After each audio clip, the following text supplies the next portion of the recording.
Alright guys, in today's gaming news video, we are gonna talk about the upcoming Call of Duty 2021 game leak, with it being set in an alternate World War II setting, the official trailer and release date for the upcoming Land of War, a World War II shooter that's single player only, and the official gameplay trailer of the upcoming open world Sherlock Holmes game. So without further ado, make sure to give some support onto this video and let's get into it. So we already know that a new Call of Duty game is coming. There's one every single year, even though it wouldn't even need to do that to keep its popularity, especially with Warzone, which is still growing up right now. However, Activision has already confirmed that it intends on releasing another Call of Duty title by the end of this year by Sledgehammer Games, creator of Call of Duty World War II, though it didn't share any other details unfortunately. Since then, like every year, there's been a ton of leaks and rumors about the game's official setting and its details, but this rumor right here might be the biggest and most legit that we've had yet, coming from the modernwarzone.com website, which leaked many other things in the past. According to the website sources, the new Call of Duty is indeed being developed by Sledgehammer Games, is currently under the working title of World War II Vanguard, and it will be set in a world where World War II has not ended yet, in the 1950s. While the title could change over time and might be a codename, it is still a confirmation we will see some kind of return to World War II, but in a completely different timeline and a completely new story that we haven't seen before in almost any game. Vanguard is reportedly set to feature a story never before seen, with events that had shaped the future of the world. Events which we have never heard about and could feature gadgets and weapons that we haven't seen in any of the world wars. According to this game, 1945 was not the end of World War II. This leak had also led to some speculation that this year's Call of Duty may expand its historical scope to also include the Korean War, which ran from 1950 to 1953. This could mean two things: either Sledgehammer Games are writing their own fictional storyline for the game, where something happened and the war continued, or the game could touch on this Korean War or what was told to have happened after 1945. I'm glad that, if true, Call of Duty is taking a bit of a different direction with this next project, and I'm sure people would love to see an alternate reality World War II game.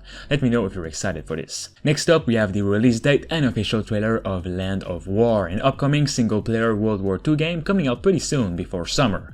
Land of War is set in a part of World War II history often neglected by video games, the Nazi invasion of Poland in September 1939.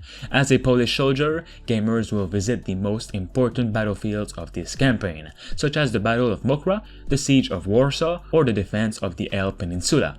Waiting for the help from their Western allies that never came, players will try to fend off the Nazi invaders using historically accurate weaponry and multiple prototypes, which in reality never reached the front line in time. The developers also prepared some what-if scenarios, based on unrealized battle plans of both sides of the conflict.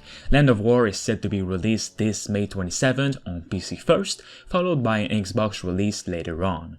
MS Games, its developers, has confirmed that the game will be released in several editions, with free DLCs and collector's materials. Post-launch support will include expansions focusing on the early events of World War II following the invasion of Poland. Xbox One release is planned for later this year. The game will include missions where you storm beaches with your fellow squad, go into dark and violent trenches filled with Germans. You'll also take control of many different vehicles on the battlefield, such as tanks and motorcycle, and of course a mission with planes. The plane mission is said to be extremely dynamic and full of twists. The decision to introduce this mechanic was caused by the desire to show the entire spectrum of warfare at the beginning of the Second World War. Thanks to this, they believe that players will experience a much better immersion with the game world and the story presented. This game is absolutely the first video game to concentrate on the 1939 and 1940 period of World War II. This early stage war was completely omitted until now. Creators from an independent development studio, MS Games, decided to fill this gap with their debut production. This game can be seen as a prologue of other World War II related games recently recently released. Along with the unusual war period, Land of War explores weapons never or rarely used in games before. Some of those weapons were prototypes only at the start of the war. Others were only used in the first chapter of World War II and were not used later as the conflict spread across the world. Use this gear, learn about its unique abilities and stories behind it. Finally, we have the first official gameplay trailer for Sherlock Holmes Chapter 1, an upcoming open-world action-adventure game. Sherlock, in this game's story, is driven by his goal to learn the truth about his mother. That's his motivation for the main quest. Keep in mind that he also wants to prove to everybody that he is a real detective, so he's eager to investigate any incidents, or side quests if you will, that occur on the island, with more than 30 plus side quests available to us all somewhere in the open world, that you can explore at your own pace. And they all offer different stories. Some of them are linked to Sherlock and John and their past, while the others revolve around the people on the island and the skeletons in their closet.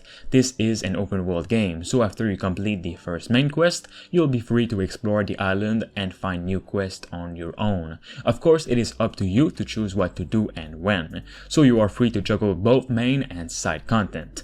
All main quests and most side quests will have different outcomes based on your deduction choices as well as moral choices. And of course, the game itself will offer several different endings depending on everything you do and say. This, guys, is a big part of Chapter 1 that actually synergizes with many other skills at your possession. As you play, you can find or buy new outfits. They will help you gain the trust of different social groups, gain access to closed-off areas, or simply customize how your Sherlock looks. You can get new outfits, hats, glasses, change facial hair, etc. You can even apply bruises and wrinkles if you need to look older. We'll also see Sherlock do some fighting as well, where it makes sense for the story. This 21-year-old Sherlock is much more arrogant and reckless than his older self. So yes, sometimes you'll have to fight off criminals when they attack you, and you can use Sherlock's observation skills to keep your hands clean and take enemies down in a really humiliating way. In each main quest, you'll have several different suspects, and usually you can make deductions that either of them could be responsible for the crime. It depends on how many clues you have found and how you interpret their context and piece them together. So it's possible to fail your investigation, but the story will go on regardless. There are two sides to every story, and the proud islanders have their own ideas about truth and justice. It is up to you to decide whether uncovering the truth will do more harm than good, and how that will shape the man you'll become. Set in the 19th century, the vibrant island in the Mediterranean promises anything but paradise. Political corruption and crime run rampant, while the islanders cling to tradition and hate outsiders, making your job even more difficult. Alright guys, that is all for today's video. For more gaming news like this, of course drop a like onto this video to give some support, and subscribe to stay tuned. Talk to you all soon. Thanks to Richard Westfall, Bruce Wayne 236, Thunderbeard, Kian Zofagari, Rickno23, Diamond Hunter 45, Themistocles, Spacebeard Gaming, and Rush Singbati for being a master member on the channel. You can become a survivor member for as low as 99 cents only by clicking the join button below. This will support me and the channel as a whole to continue making videos on the games that truly deserve it.